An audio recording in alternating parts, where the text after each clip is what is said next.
नहीं, यदि ज्ञान चल रहा है तो व्यर्थ नहीं है। यदि ज्ञान आपके चित्त में पहुंच रहा है तो वो व्यर्थ नहीं है।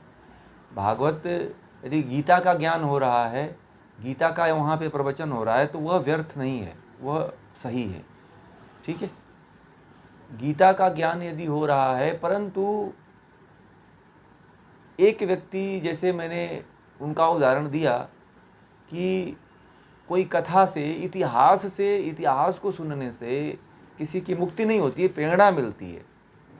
ठीक है, जैसे किसी की आप कहानी सुन लिए तो उससे आपको प्रेरणा मिलती है कि आप भी उस तरह का कर्म करो, उससे मुक्ति नहीं मिलती है। मुक्ति तो गीता यदि पढ़ते हो, गीता सुनते हो आप, तो गीता में कैसे जीना है, किस तरह का कर्म करना, ये आपको बताया गया है ना, इसमें गीता में ये बताया गया है। तो यहाँ पे तो आपको सीखने का अवसर मिल रहा है ना, कि हम अपने जीवन को कैसे जिएंगे। और वहाँ तो आप केवल कथा सुन रहे हो, बराबर। तो उसमें आप कथा सुन करके केवल जी बोलिए।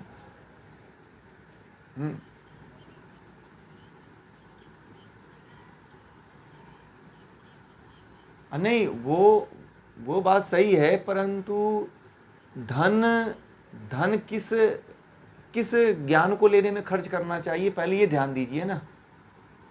यदि गीता का कोई ज्ञान दे रहा है, व्यवहारिक ज्ञान दे रहा है, तो वहां धन खर्च हो तो उसका औचित्य है। ठीक है, वो उचित है, वो उचित है, क्योंकि आपको इससे लाभ हो रहा है। और क्या होता है कि अगर आप कोई कहानी या कथा रूप में उसको पढ़ते हो तो उससे आपको विशेष कोई लाभ थोड़ी होता है। आप कथा सुनते हो और आपके केवल जो है, जो अंदर के रस हैं, रस जो भाव हैं, रस 10 प्रकार के होते हैं, 9 प्रकार के रस होते हैं। तो आप केवल या तो करुण रस में चले जाते हो, हास्य रस में चले जाते हो, या शोक रस में चले जाते हो, और आपके चित्त केवल ऊपर, मन के ऊपर आपका मन ही केवल उसमें आनंदित होता है। आत्मा को कोई विशेष लाभ नहीं मिलता है। ठीक है ना, उसमें केवल आप, कहानी यह कहती है कि आप वैसा कर्म करो कि प्रेरित हो जाओ, कि आप उनके तरफ बनो। तो उनके तरफ बनने के लिए आपको जो है योग पढ़ना पड़ेगा, दर्शन पढ़ना पड़ेगा, उपनिषद पढ़ना पड़ेगा, गीता पढ़ना पड़ेगा। ठीक है ना, ये सारे शास्त्र जब पढ़ोगे तो उसमें जीने का तरीका बताया गया है कि कैसे आप अपने जीवन को उन्नत बनाओगे भगवान राम की तरह, भगवान कृष्ण की तरह। तो वो तरीके नहीं है ना उसमें, जो कथाएं हैं, तो कथाएं में तरीका नहीं बताया गया है, केवल उस महापुरुष की महिमा बताई गई है। उस महापुरुष के बारे में मैं ये नहीं कह रहा कि कथा नहीं सुनना चाहिए, सुनना चाहिए। ठीक है, कथा सुनना चाहिए और उससे प्रेरणा लेना चाहिए, परंतु अपने जीवन को मुक्त करने के लिए आपको ये वेद पे, उपनिषद पे, आपको ये जो दर्शन है, इन पे ही आना चाहिए, क्योंकि मोक्ष के शास्त्र यही हैं और इन्हीं से आपको मोक्ष मिलेगा। ठीक है, यह बहुत महत्वपूर्ण विषय आपने पूछा है और इस पे आपको चिंतन करना चाहिए, क्योंकि मुक्ति उससे नहीं मिलती है। हाँ, मैं एक कथा एक बताऊं, शायद बताया हूँ कि नहीं बताया हूँ, कल बताया था ना एक व्यक्ति के बारे में, कि शायद नहीं बताया था। वह व्यक्ति जो है मुझसे मिला, मथुरा में रहते थे, और उन्होंने अपने जीवन के 15 साल लगा दिए। ठीक है, उन्होंने एक आश्रम में रह करके, मुझे बस उनका एक थोड़ा सा वृतांत देना है, मुझे किसी का अपमान या किसी का वो नहीं करना है। तो उन्होंने 15 साल लगा दिया, और 15 साल लगाने के बाद मुझसे वो मिले थे, ट्रेन में मुलाकात हुई थी, फिर उनसे बड़ा घनिष्ठता हो गई मेरी। तो वह जो है 15 साल लगा दिए, और 15 साल लगाने के बाद उनके जीवन में कुछ भी हासिल नहीं हुआ। उन्होंने अपने जीवन के जो 15-16 लाख रुपए थे, उन्होंने उस आश्रम में दान दे करके अपने पूरे जीवन को दान दे दिया। और 15 साल होने के बाद उनको जिस काम को छोड़ करके घर से आए थे, वही काम आश्रम में करवाया जाता था उनसे। कहते थे कि ये तो जो घर पे मैं छोड़ के जिसके लिए आया कि भगवान की भक्ति करूंगा, भगवान को प्राप्त करूंगा, वो प्राप्ति नहीं कर पाया मैं, और आकर के घर वाला काम मैं यहाँ पे कर रहा हूँ, तो क्या फ़ायदा है। तो मैंने उनसे पूछा कि आपको कुछ परमात्मा को, ईश्वर को प्राप्त करने के लिए कुछ बताया जाता है कि किस रास्ते पे चलोगे तो मुक्त होगे? बोले कि आज तक कुछ नहीं बताया गया। तो मैंने कहा उनसे कि आप अपने गुरु जी से जाना तो पूछना कि मैं जो है ये इच्छा रखना कि मैं जो है आत्मा और परमात्मा को जानना चाहता हूँ, गुरु जी हमें ये बताइए। तो वह आश्रम में गए और अपने गुरु से कहे तो गुरु जी ने कहा कि अब इसको निकाल करके यहाँ से बाहर करो, ठीक है, ये बहुत ज़्यादा प्रश्न करने लगा है, ठीक है। तो वह व्यक्ति बोला कि मुझे आश्रम से निकाल दिया गया, और रो रहा था व्यक्ति, बड़ा दीनहीन दशा में रो रहा था। बोला कि मैंने ये बात पूछ दिया तो मुझे आश्रम से निकाल दिया गया। मैं वैसे भी उस आश्रम से निकलने ही वाला था, परंतु उनको ज्ञान देना चाहिए था ना। मैंने अपने जीवन का सब कुछ वहाँ पे 15 साल व्यतीत किया, और 15 साल व्यतीत करने के बाद जो है मुझे कुछ प्राप्त नहीं हुआ, और मुझे वहाँ पे गुरु दीक्षा भी दी गई थी, सब कुछ दी गई थी। बस वहाँ पे रहता था, खाता था, सोता था, और ड्यूटी पे जैसे मैंने 60 साल ड्यूटी किया, नौकरी किया, वैसे ही आके यहाँ पे करता था, ठीक है, और कथा सुनता था। परंतु वो मुझे बोले कि आचार्य जी मुझे कोई फ़ायदा नहीं हुआ, मैं अपने जीवन में उन्नति कैसे करूं? वैसे ही विचार आते हैं जो घर पे आते थे, वैसे ही मेरे अंदर द्वंद्व चलते हैं, काम, क्रोध, लोभ, मोह, ईर्ष्या, द्वेष ऐसे ही हैं जैसे पहले थे। मैंने इनको मिटाने के लिए कोई प्रयोग नहीं किया, कोई योग नहीं किया, कोई ध्यान नहीं किया, कोई साधना नहीं किया, आप बताओ कैसे मिटेगा? तो जब उनको पता चला इस बात का तो बोले कि मैंने तो अपना सब कुछ खो दिया हूँ, ठीक है। अभी वो थोड़ा सा इसका अध्ययन करते हैं, हमसे जुड़े हुए हैं वो, और जुड़ करके अभी वह अपनी साधना कर रहे हैं, और उनके पास समय नहीं है। उनके पास करीब 78-69 साल उनकी उम्र हो चुकी है, और कह रहे हैं कि अब वो घर अपने हैं, और कह रहे हैं कि अब जो मेरा जीवन बचा हुआ है मैं अपने साधना में लगाना चाहता हूँ, क्योंकि मेरे पास अब कुछ है नहीं, मैं कहाँ जाऊँ, और मुझे इस अवस्था में कोई अब रखेगा ही क्यों? अब किसी जगह जाता भी हूँ तो मुझे कोई नहीं रखेगा। मैंने कहा कि बहुत अच्छी बात है, आप अपने घर पे ही रह के करो, जो भी आपको सहायता होगी हम कर देंगे आपको। तो मैंने जब ये इस तरह की जब घटना को देखता हूँ तो मुझे लगता है कि आप उस तरफ जाओ कि जिस तरफ आपको युक्ति मिले, कि जिसको पकड़ करके आप जिस क्रिया को कर करके आप मुक्त हो सकते हो। मोक्ष शास्त्रों को पकड़ो, ठीक है ना। भगवान राम और भगवान श्री कृष्ण भी इन्हीं शास्त्रों को पढ़ करके आगे बढ़े थे। वो भी पहले भगवान इसीलिए बने कि उन्होंने भी साधना किया, उन्होंने भी तप किया, उन्होंने भी तपस्या किया, उन्होंने भी सदशास्त्रों में जो बताए हुए नियम हैं उन नियमों पर चल करके उन्होंने अपने जीवन को बनाया उस लायक, तब जा कर के हम उनकी पूजा करते हैं। योग के अंगों का उन्होंने पालन किया। हमारे जीवन में न सत्य है, न अहिंसा है, न अस्तेय है, न ब्रह्मचर्य है, न परिग्रह है। यम नियम में हम जीते ही नहीं हैं। कथा सुन के गए और चले आए, फिर उसी तरह से जीवन जीने लगे, तो क्या मतलब है? आप यहाँ पे आते हो, गीता पढ़ते हो, तो जीवन में परिवर्तन होना चाहिए, ठीक है। और बहुत लोगों को परिवर्तन हो रहा है, मुझे कह भी रहे थे कि अब पढ़ने के बाद हमारे अंदर बहुत परिवर्तन हो रहा है। तो आप जो शास्त्र, मोक्ष के शास्त्र पढ़ने से क्या फ़ायदा होता है कि जीवन में परिवर्तन आ जाता है। जो आप होते हो पहले, वह उसमें से बदलाव आ जाता है, वह नहीं रहते हो जो पहले थे आप घर में सबके लिए वही रहते हो, परंतु विचार में उच्चता आ जाती है, आपके जीने के ढंग में परिवर्तन आ जाता है, उच्चता आ जाती है, निष्कामता आ जाती है। फिर आप उस भाव से नहीं जीते हो, आसक्ति वाले भाव से नहीं जीते हो, आप सभी के प्रति निरासक्त हो जाते हो, निष्काम कर्म करते हो। ये नहीं कि मैंने छोटा सा कर्म करते हो तो उसमें भी फल की इच्छा नहीं करते हो, ना अपने बहू से, न बच्चों से। आप निष्काम हो जाइए ना, फिर आप देखिए आपकी सेवा स्वतः होने लगेगी। आप इच्छा करते हो, हर चीज़ की इच्छा करते हो, सकाम की भावना रखे हो, इसीलिए दुख हो रहा है। आप निष्काम हो जाइए कि मुझे किसी से भी जो है किसी भी प्रकार का नहीं चाहिए मदद। मैंने जो किया है, मैंने पुण्य किया है, और अपने पुण्य को मैं नष्ट नहीं करूँगा, यह भाव रखिए। मैं पुण्य ही करता जाऊँगा, यह निष्कामता है। यदि आपको फल भी मिले तो फल को भी अस्वीकार कर दो। भगवान श्री कृष्ण ने तो कहा अभी गीता में कि यदि आपको फल भी मिले तो उसको भी त्याग दो। यह कर्मयोग है, यह निष्काम कर्मयोग है। और इस तरह से अब यदि अपने जीवन को जीते हो तो आपको समाधि में जाने से कोई नहीं रोक पाएगा। इस जन्म में नहीं तो अगले जन्म में तो आपको मिल ही जाएगा। तो परिवर्तन जो ग्रंथ लाए, जो आपको मोक्ष की तरफ लेकर के जाए, उस ग्रंथ को की तरफ बढ़ना जरूरी है। हमारे देश का पतन जो है इसीलिए हो रहा है कि हम जो है अपने जो मूल शास्त्र हैं, मूल ग्रंथ हैं, उनको हम जानते ही नहीं हैं, जिनसे हम मुक्त हो सकते हैं, जिनको जान करके, जिनको सुन करके, जिनको पढ़ करके हमारा जीवन उन्नत हो सकता है, उनके बारे में हम जानते ही नहीं हैं। सभी के घरों में देखिएगा क्या है, रामचरितमानस सबके घरों में पड़ा होगा, परंतु महाभारत कोई नहीं रखता है, कोई गीता कोई नहीं रखता है, कोई उपनिषद कोई नहीं रखता है।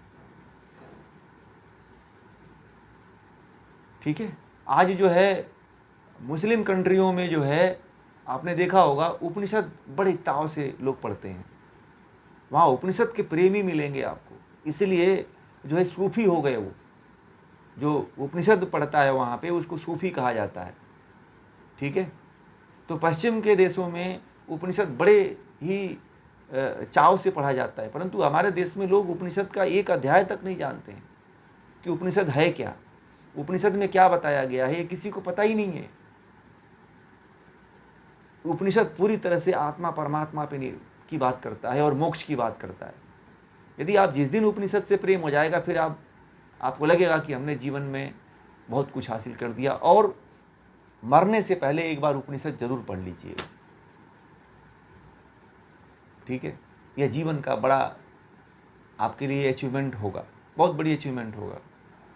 ठीक है, क्योंकि यह ज्ञान जो है, नचिकेता जो है यमराज के पास जाता है, तो यमराज ने उसे जीवन की सारी सुख सुविधाएं प्रदान करते हैं कि लेके इसको चला जा तू। नचिकेता कहता है कि मुझे ये सारी सुख सुविधाएं नहीं चाहिए, न स्त्री चाहिए, न सोना चाहिए, न घर द्वार चाहिए, न ये घोड़े हाथी चाहिए, मुझे कुछ भी नहीं चाहिए, न संसार का मुझे सुख चाहिए। और यमराज तो उसको यहाँ तक कह दिए कि तुझे उम्र भी बढ़ा देता हूँ तेरी, तू लंबे समय तक जीव, और अच्छी जो पृथ्वी की स्त्रियां हैं उनसे भी श्रेष्ठ स्त्रियां तुझे दे देता हूँ, जाके भोग कर।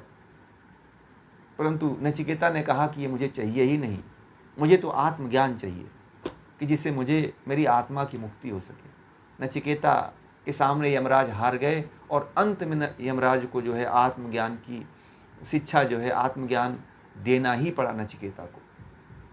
जब आप लोग उपनिषद पढ़ोगे ना, तो इतना मज़ा आता है कि आप लोग उसके लिए पागल हो जाओगे कि हाँ, ये क्या है, ये क्या रहस्य था जो हम लोग ऐसे छोड़ करके जीवन को चले जाते हैं। इसीलिए मैं जोड़ने से कहता हूँ कि मोक्ष के शास्त्रों से जुड़ जाइए आप लोग। अभी आप लोग जो ज्ञान है, ज्ञान का एक बूंद भी नहीं लिए हो आप लोग। जिसमें ज्ञान है, जिस शास्त्र में ज्ञान है, उस शास्त्र के ज्ञान का एक बूंद भी नहीं आप लोग अभी अमृत पिए हो आप लोग। तो इसीलिए जो है आप लोगों को ये लगता है कि ये भी धर्म का कार्य है, ये भी, इसको भी करना चाहिए, इसमें भी हमें लगना चाहिए, परंतु वो उसमें लगिए। मैं नहीं कह रहा हूँ कि उसको नहीं सुनना है, सुनिए, परंतु वहाँ नहीं ठहरना है, उसके आगे बढ़ना है। वही हमारा ठहराव और अंतिम उद्देश्य नहीं होना चाहिए। उसके आगे बढ़िए कि हमारा कैसे कल्याण हो। उस व्यक्ति की तरह जीवन मत बर्बाद करिए 15 साल, कि जिस व्यक्ति को पता ही नहीं चला। और अब पछतावा होता है कि मैंने जीवन में जब हमारी बातों को सुनते हैं तो कहते हैं कि मेरा तो जीवन ही बर्बाद हो गया चाहिए। और बड़ी उम्र में बड़े हैं, बहुत 70-80 के करीब जाने वाले हैं, और उनको इतनी मतलब श्रद्धा है कि ईश्वर को प्राप्ति की। तो मैंने कहा कि आपकी जो उत्कट इच्छा है ना, आपको जरूर एक दिन परमात्मा तक पहुंचाएगी। परंतु क्या था कि आपको सही दिशा निर्देश नहीं मिला। सही दिशा निर्देश मिलता तो आप सही रास्ते पे जाते। इसीलिए मैं ये जो गीता आप लोगों को पढ़ा रहा हूँ, यथार्थ गीता है, यानी कि जो गीता में है वही मैं पढ़ा रहा हूँ, और वही मैं आपको बता रहा हूँ, कुछ नया नहीं बता रहा हूँ। और ये अनादिकाल से चला आ रहा ज्ञान है, ये मेरे इसमें कुछ है भी नहीं, और नया कोई पंथ भी नहीं चलाना है हमें। तो हमारे ऋषि मुनियों ने ये दिया हुआ है ज्ञान ना, यदि इसी ज्ञान को जान लिया जाए तो दुनिया का सारा ज्ञान एक तरफ हो जाता है और ऋषियों का ज्ञान एक तरफ हो जाता है। इस ज्ञान के टक्कर के बराबर कोई ज्ञान नहीं है, कोई पंथ नहीं है, कोई धर्म नहीं है, कोई मजहब नहीं है इसकी तरह। इस ज्ञान में सभी डुबकियां लगाते हैं। आपको बता दें, कोई ऐसा पंथ नहीं है जो इस ज्ञान में डुबकियां न लगाता हो। इसलिए मूल से आप लोगों को जोड़ रहे हैं। मूल से जिस दिन जुड़ जाएंगे आप लोग, तब समझेंगे कि ज्ञान का महत्व क्या होता है और ज्ञान क्यों जरूरी है हमारे लिए। क्यों गीता पढ़नी जरूरी है, क्यों उपनिषद पढ़ना जरूरी है, क्यों योग दर्शन पढ़ना जरूरी है, दर्शन शास्त्रों को पढ़ना क्यों जरूरी है, वेदों को पढ़ना क्यों जरूरी है। ये सारा ज्ञान वेदों से आया है, तो वेद ही मूल है हमारा। तो इसीलिए मैं कह रहा हूं कि आप लोग जब उस, अभी तो आप लोग छोटे हो, छोटे कुएं में जब मेढक रहता है ना, तो वो समझता है कि पूरी दुनिया इसी में है। जब कुएं से बाहर आता है तब उसे समझ में आता है कि अरे दुनिया तो इतना अनंत है कि उसकी कोई सीमा ही नहीं है। जहां पे भी देखो क्षितिज दिखाई देता है, आकाश की तरफ देखो तो क्षितिज दिखाई देता है, उसके आगे भी जाकर के बढ़ के देखो तो वहां पे भी क्षितिज दिखाई देता है। इतना विशाल है ब्रह्मांड, उससे भी ज्यादा ज्ञान बड़ा है। ठीक है, तो जीवन में ज्ञान को ग्रहण करिए और इसके तरफ अपनी दौड़ लगाइए, क्योंकि मुक्ति यदि होनी है तो मुक्ति इन्हीं से होगा आपको, क्योंकि मुक्ति के साधन बताए हुए हैं ना इसमें, अन्य जगहों पे साधन नहीं बताए जाते हैं। ठीक है, आप उस परम पिता परमात्मा जो ईश्वर है उससे कनेक्ट होने का प्रयास करिए। बीच में मत जुड़िए कहीं, बीच में डिश एंटीना से तार मत जोड़िए कहीं इधर उधर, सीधे कनेक्ट हो जाइए उसी से, क्योंकि सबका कर्ता धर्ता वही है। भगवान राम को भी वही चला रहा है, भगवान श्री कृष्ण को भी वही चला रहा है।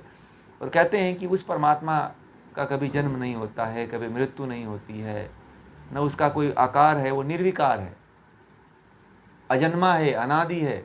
उसी के ध्यान में भगवान शिव, भगवान राम, भगवान कृष्ण, ब्रह्मा जी, विष्णु जी लीन रहते हैं।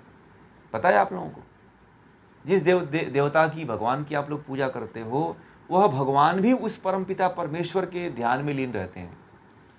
कुछ लोगों ने पूछा कि भगवान शिव आंखें बंद करके क्यों रखते हैं, विष्णु जी योग निद्रा में क्यों रहते हैं, ब्रह्मा जी पद्मासन में क्यों बैठे रहते हैं, किसके ध्यान में मग्न रहते हैं। तो सब लोगों ने मिलकर के इन तीनों देवताओं के पास गए और बोले कि आप लोग किसका ध्यान करते हो। तो उन देवताओं ने कहा कि हम उस सत्ता का ध्यान करते हैं जो सर्वव्यापक है, सर्वशक्तिमान है, उससे बड़ा कोई नहीं है। और हम लोगों के अंदर भी जो शक्ति आई है उसी परमपिता परमेश्वर से ही आई है। इसलिए तुम लोग भी उसी परमपिता परमेश्वर की ही उपासना करो। ये ब्रह्मा विष्णु महेश ने भी ये बातें कही है, परंतु लोगों ने जो है वहीं तक सीमित कर दिया। ईश्वर से कनेक्शन जुड़ जाएगा यदि। उपनिषदों में एक कहानी आती है, थोड़ा सा बता दें आप लोगों को, कि सभी लोग मिल गए, सभी पंथ वाले मिल गए और सभी पंथ वाले एक इकट्ठा हुए और इकट्ठा होकर के कहे कि भाई देखते हैं किसके तरफ कितनी भीड़ है। ठीक है, ईश्वर भी था, कृष्ण भी थे, राम भी थे, ब्रह्मा भी थे, विष्णु भी थे, शिव भी थे, ईसा मसीह भी थे, मोहम्मद भी थे, सभी थे। तो सबके अनुयायी इतनी अधिक संख्या में थे, परंतु जो ईश्वर था उसके अनुयायी मात्र 2-4 लोग थे। ठीक है, और वह भी गिने चुने थे, जो भगवान बन करके बने हुए थे, जो ब्रह्मा थे, विष्णु थे, वही केवल उनके उपासक थे, बाकी और कोई नहीं था। और पूरे लोग जो है उनके उपासक थे, जिनकी उपासना जो है उन खुद ईश्वर, उनके जो है जो भगवान है वो उनकी उपासना खुद वो भी ईश्वर के करते हैं। तो आप भी क्यों ना ईश्वर से जुड़ जाइए, क्योंकि बिना ईश्वर से जुड़े हुए मुक्ति नहीं मिलती है। ये भी ध्यान दीजिए, भगवान श्री कृष्ण ने गीता में ये भी कहा है कि आप जिसकी उपासना करते हो उसी को प्राप्त हो जाते हो। यदि आप भूत की उपासना करते हो तो भूत को प्राप्त हो जाओगे आप। जाकी रही भावना जैसी, प्रभु मूरत देखी तिन तैसी।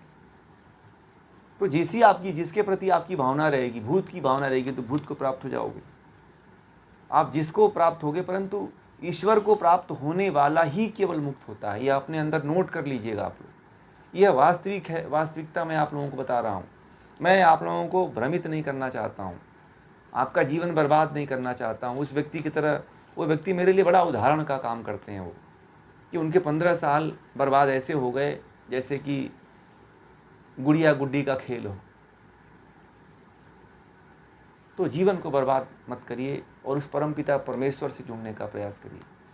और अनुभूत केवल होता है परमात्मा, दर्शन नहीं होता, ठीक है। और अनुभूति आपको होगी जब आप समाधि लगाओगे, बुद्धि को स्थिर करोगे।